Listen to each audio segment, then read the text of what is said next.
I've noticed you're pretending to masturbate, and I was wondering if you wanted to talk about it. I was a sex guru. So, why don't you start by telling me your earliest memory of your scrotum?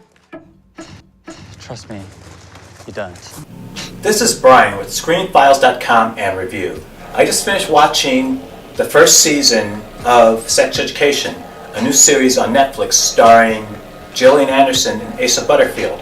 And it's pretty great, actually. At points funny, it's sometimes sad. It does everything a good comedy/drama should do.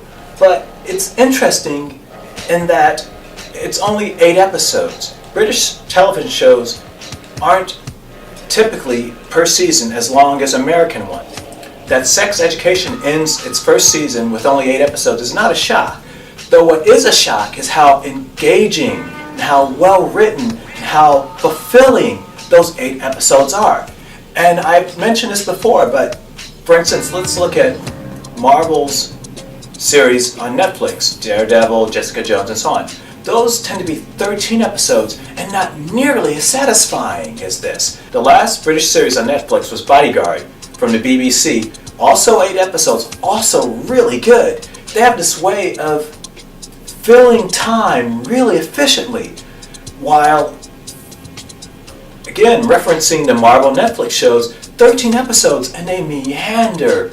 And even at their best, you just wish they weren't so darn long. So this does really well with its time. I want it more, and that they don't give me more, ironically enough, is better. Another thing that's interesting is Gillian Anderson, who's drop dead gorgeous. And remember, this is Scully from the X-Files, that they had this woman in this wig and had her not looking as attractive as she really is really shocking to me. I mean, she's gorgeous. She reminds me of Helen Mirren in some ways, in which she has these natural good looks and she's not getting Botoxed and plastic surgery to death. Trust me, you can tell. Her face is just aging and she looks so friggin' good. Like I said, Helen Mirren. This woman is just aging so well and she's absolutely gorgeous.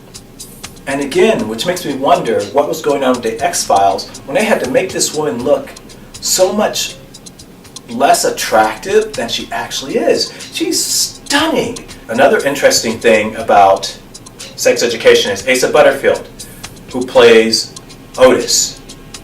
Now, Kevin Feige, during the casting of Spider-Man Homecoming, wanted Asa Butterfield to play Peter Parker. Sony wanted Tom Holland.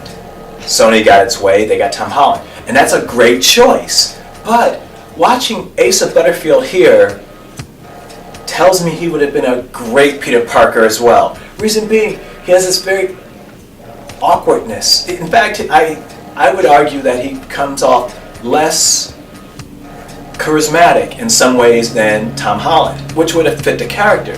He has this awkwardness, this ill-fitting way of moving, as if his skin is a few sizes too large for him. That would have been perfect for Peter Parker. And it's just fascinating to watch him and to think what could have been. Long story short, check out Sex Education.